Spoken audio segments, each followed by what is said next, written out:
Hola a todos, bienvenidos a Vida Visión TV, el canal de televisión evangélica de aquí, de la Costa del Sol. Encantado de volvernos a encontrar y de que podamos compartir este tiempo breve pero intenso donde estamos aprendiendo muchas cosas, en este caso en el programa Encuentros con la Historia, que ya es evocador porque te sumerge en la historia que hemos vivido, que siempre es tan interesante y hay que recordar. Y siempre de la mano de nuestro doctor en Historia, Juan Manuel Quero. ¿Qué tal? Bien, un gusto estar siempre a tu lado, Juan Carlos. Qué bueno, pues nada, estamos aquí de nuevo en una charla, es breve porque el tiempo es rápido, pero no deja de ser interesante. Hemos estado hablando de la influencia de la Reforma Protestante en el sistema educativo español y hemos hablado de Pestalozzi en el último capítulo, pero dejó escuela, ¿verdad? Pestalozzi, no fue simplemente alguien que pasó y quedó ahí. Dejó escuela y sigue estando en la escuela.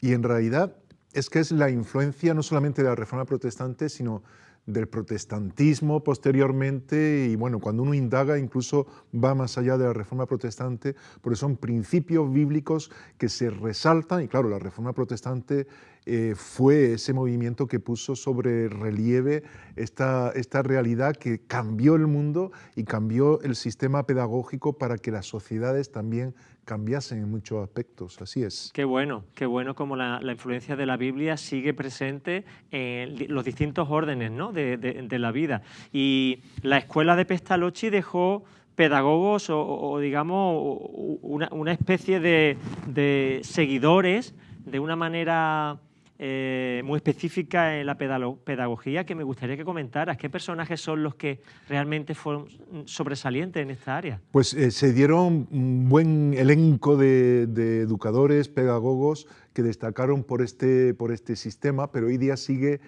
súper vigente y de rabiosa actualidad, porque es necesario seguir implementando aquellos principios que enseñó Froeber, y no solamente enseñó, sino que puso en práctica. Sí, me decías, perdona, que el otro día una hermana de Argentina habló de que en Argentina hay muchos colegios que se llaman Pestalozzi o que hacen referencia al nombre. Luego, ha dejado huella. Sí, bueno, en todo el mundo. En España quizás también hay algunos, creo yo, y de hecho he escuchado de algunos, pero el bloqueo que históricamente ha habido desde los Reyes Católicos, incluso algo antes, pero especialmente a partir de ahí, no hizo posible que fluyera igual todo el sistema pedagógico con estos principios tan importantes para que las sociedades fuesen prósperas y para que el Evangelio también fuese conocido, que es lo que nos hace también cambiar en estos aspectos. Y Froeber, que también es un personaje de obligado estudio para aquellos que van a hacer magisterio, ciencia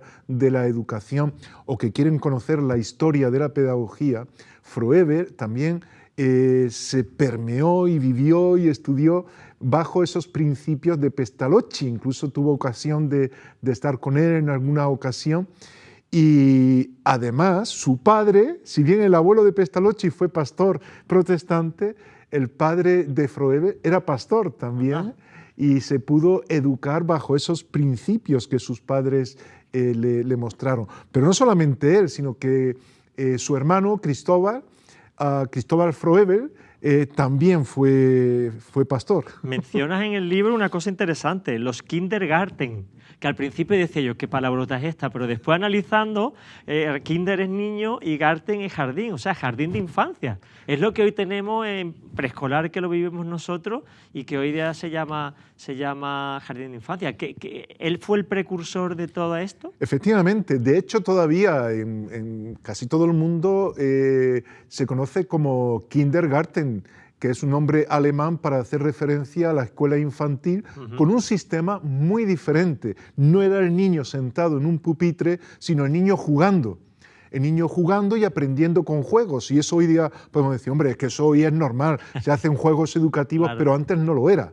Y precisamente fue Froeber quien, precisamente el término jardín tiene que ver con eso, porque lo que hace es poner al niño en la naturaleza, en el entorno. En aquel tiempo se puso muy, no diría de moda, pero se resaltó bastante la teología natural. ¿Qué significaba la teología natural? Lo hablaremos más cuando hablemos de Krauss y el krausismo, pero tenía que ver con el hecho de que el hombre se desarrollara en el entorno de la creación que Dios nos había dado. Sacarlo de las escuelas y llevarlo al aire libre, ¿no? Eso de alguna es, manera. efectivamente. Estudiar las plantas con las plantas, hablar del pétalo de una flor con una flor. Y todo eso desde la infancia. Froebel fue quien lo puso pues, de una manera bien reglada y sistematizada bajo esos principios de Pestalozzi. Y Froebel pues, era protestante, era evangélico, que eso no lo conocen muchos de los que van a estudiar en la universidad. Claro. Y también se le da un protagonismo a la mujer, ¿verdad?, en todo este sistema. Bueno, total, porque eso ya ocurrió con Pestalozzi. Pestalozzi no solamente enseñó a profesores, formó profesores, enseñó a niños, sino que escribió su pedagogía y escribió mucho sobre ello. Ajá. Y él habló bastante sobre el tema de la madre. Es decir, la madre como alguien que tiene una intuición especial para estar con los niños. Claro. Esa intuición maternal, el padre la tiene de otra forma, pero él desarrolló todo lo que tenía que ver con esa intuición de la madre, que luego Froebel lo pondría muy en práctica con los kindergarten y con su sistema educativo. Incluso cuando él empezó a desarrollar todo esto, invitaba a las madres para que fuesen con los niños para aprender cómo tenían que enseñar a sus niños en sus propias casas. Oye, ¿y qué es lo del método intuitivo que hablas en tu libro? ¿Que Froebel lo desarrolló? Pues tiene que ver con todo esto, es decir, partir de la misma intuición del niño. Es decir, poner una flor, decíamos antes, o un animalito, ¿no? Ponerlo en las manos de un niño. Sí, y decir al niño, ¿qué tienes en la mano? ¿Qué ves? ¿Qué es? Y entonces el niño empieza a pensar, pues esta hojita es así, tiene una cosita dentro, tiene lo otro, y a partir de la misma intuición del niño, es decir, lo que va evocando esa flor en el niño, pues el maestro va guiando y desarrollando para explicar lo que tiene ahí. Claro, entiendo. Oye, hay otro personaje, pero este es sevillano, este es andaluz, ¿no? Y además me ha hecho gracia hasta su nombre, que pensé que era una errata del libro. Se llama Blanco White, Blanco. Cuéntanos un poquito el origen de este nombre. En realidad se llamaba José María Blanco y Crespo, Ajá. Pero en Sevilla todo el mundo lo conocía como Blanco White. ¿Por qué? Porque su padre era inglés, su madre era sevillana. Y su padre vivía en Sevilla, porque además era vicecónsul allí. Y José María Blanco y Crespo, que era como se llamaba, tenía que viajar mucho con sus padres a Inglaterra. Y entonces se quedó con ese apodo de Blanco White, que era su apellido blanco, y le llamaron White. Y fue también un personaje muy distinguido. Él estudió para ser sacerdote, fue sacerdote, de hecho, pero descubrió lo que tenía que ver con el sistema pedagógico de Pestalozzi, cómo tratar a los niños, etc. Y se dio cuenta de lo que se estaba haciendo en España, lo que se estaba haciendo en Sevilla, que era totalmente contrario. Vio muchas injusticias que entorpecían al niño que no tenía dinero para poder acceder, no tenía medios para poder comprar los libros no eran los adecuados, claro. Pero además ni siquiera tenían medios económicos para conseguirlo. Muchos de ellos se les explotaban en el sentido de que en cada curso se le obligaba a comprar otros libros que ya contenían parte de lo anterior, pero que, en fin, una historia las editoriales, que él denunció, que él puso en valor y empezó a explicar cuál era el sistema pedagógico más adecuado. Y fue uno de los personajes, uno de los discípulos de Pestalozzi, que también era evangélico. Él rechazó el catolicismo, aún habiendo estudiado y ejercido como cura, como sacerdote, pero se dio cuenta que había muchas cosas que no estaban bien, que se apartaban de la Biblia. Se convirtió en una iglesia anglicana, quizás también por influencia de haber estado en Inglaterra y demás. Y a partir de ahí empezó a escribir mucho, escribía novelas, era un estilo romántico del siglo XIX. Pero eso no era un menoscabo para él y para su influencia, porque hablas de que era escritor, teólogo, político, sociólogo, un hombre de relevancia. Pero el hecho de pasarse a la iglesia anglicana no le cerraron las puertas aquí. Es que se convirtió. Claro, eso de convertirse suena un poco raro, Sí. pero es que cuando uno se da cuenta de que Dios es real y que la Biblia es la revelación especial de Dios para el hombre y que ahí hay principios fundamentales para vivir, y él dice, pues es verdad, y lo aplica, es que no es cuestión de elección, es que tu vida cambia, Claro. se reenfoca, y su vida se reenfocó desde esas dimensiones intelectuales, porque era escritor, era historiador, era teólogo, era filósofo. Bueno, y Benito Pérez Galdós, pones en tu libro que también lo reconoce, hace mención de él. Lo resalta. Benito, este literato canario de su época, que era de la época también de Blanco White, decía que él era uno de los literatos más importantes de España. Lo que pasa es que lo tenían escondido Claro. por sus reacciones en contra del catolicismo y a favor del protestantismo. De hecho, vivió pues fuera y desde fuera en Inglaterra escribió, escribió sobre España y sus libros luego llegarían a España. Pero sí, escribió desde el ostracismo.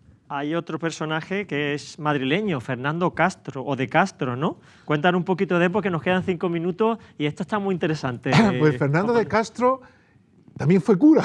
Madre mía, qué bueno. Todos tenían inquietudes, ¿verdad? Tenían inquietudes espirituales y querían servir a Dios, y él fue incluso capellán de la reina Isabel II. Uf.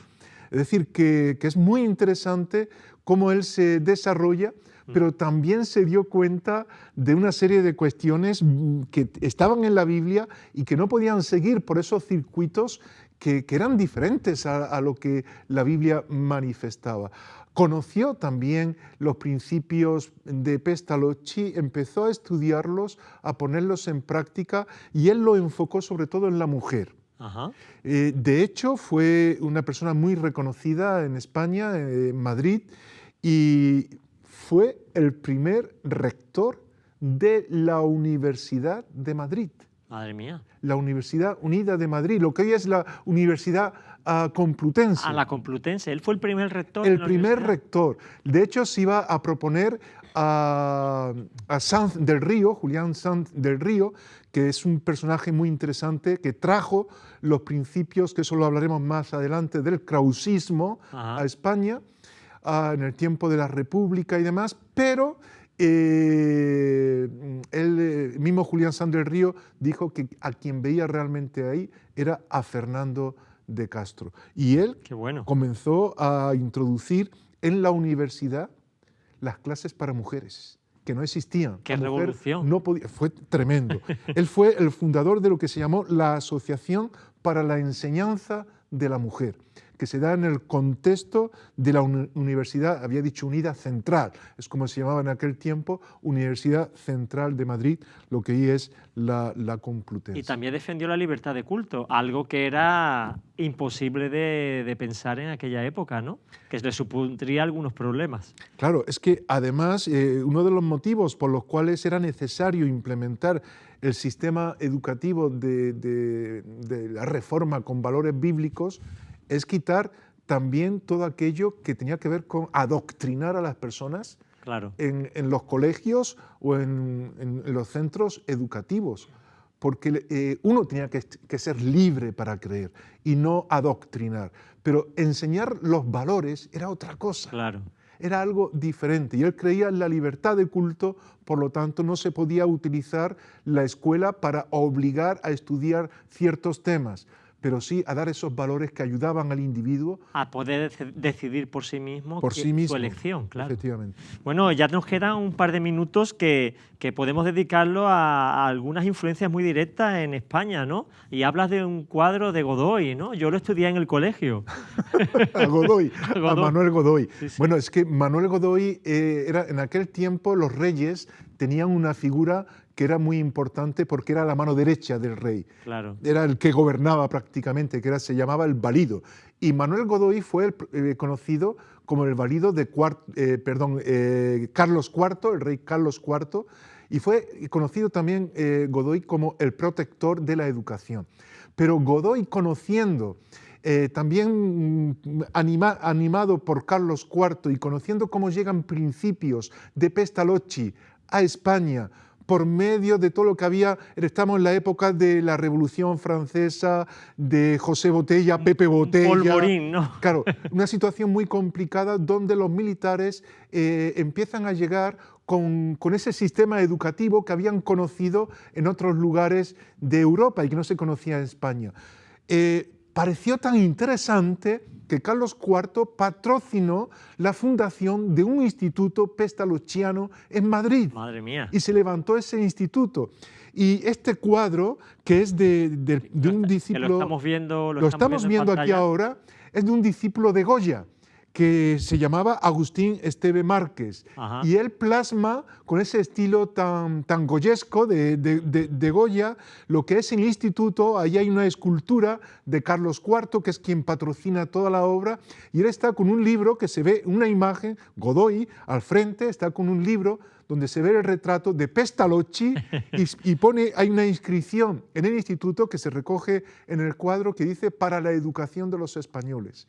¡Wow! Qué y todo fuerte. eso con los principios bíblicos del protestantismo, para que luego digan que lo evangélico y lo protestante no tienen nada que ver con la cultura. Que ha venido de América. Claro, que no tiene nada que ver con la cultura en España, cuando se ha fomentado todo el desarrollo de este sistema educativo nuevo aquí. Ha sido más la desinformación la que ha llegado a que las personas crean eso, pero realmente nada más lejos de la realidad.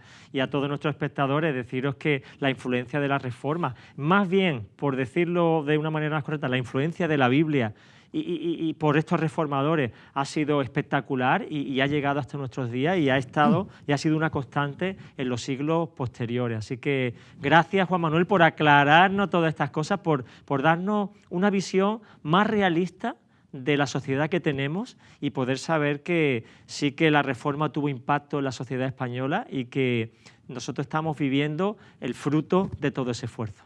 Pues nos vemos en el próximo programa. Encantado Si y Dios quiere. hasta muy pronto. Un abrazo.